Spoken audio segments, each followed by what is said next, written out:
You walk into a store looking for sports cards, and suddenly you're looking at a wall full of different types of products. You're looking at packs, blaster boxes, mega boxes, retail boxes, hobby boxes, and you have no idea what any of that means. So let's make it simple.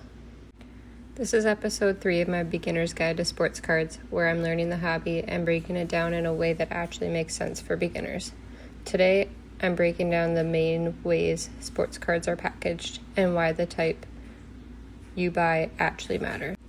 Let's start with packs. Depending on the product, you might see single packs, value packs, fat packs, or hanger packs.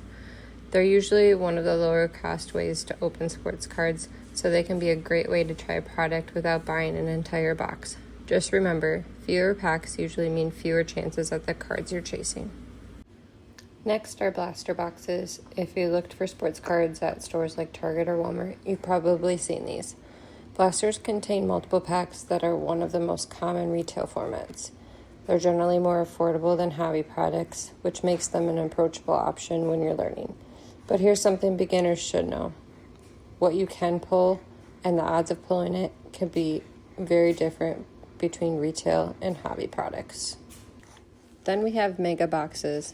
Mega boxes are generally larger retail option than blasters. Depending on the product, you may get more cards, more packs, or exclusive parallels. But bigger does not automatically mean better pulls. Always check the specific product because what's included in a mega box can change from set to set.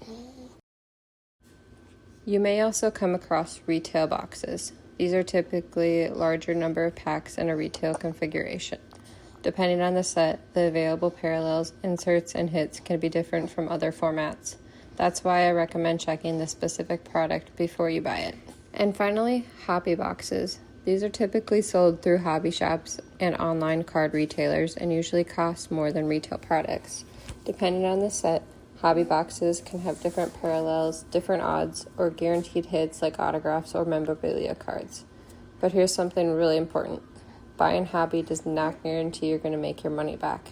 You're buying a different product configuration, not guaranteed profit. So you're probably asking, which one should you buy as a beginner? There's no single right answer. Start with a price you're comfortable with and a product you actually want to collect. You absolutely do not need to buy the most expensive box to enjoy this hobby. Alright, it's time for our coffee break recap. Packs are a lower cost way to buy a product. Blasters are a common retail option. Mega and retail boxes generally give you a larger retail configuration, and hobby boxes usually cost more, but they may give you different odds, exclusives, or guaranteed hits. The biggest thing to remember, every product is different, so check on what you're actually buying. So before you grab a box off the shelf, take a second to see what's actually inside and what you can pull. Know what you're buying, stay within your budget, and most importantly, collect what you enjoy. I'll see you in the next episode of Beginner's Guide to Sports Cards.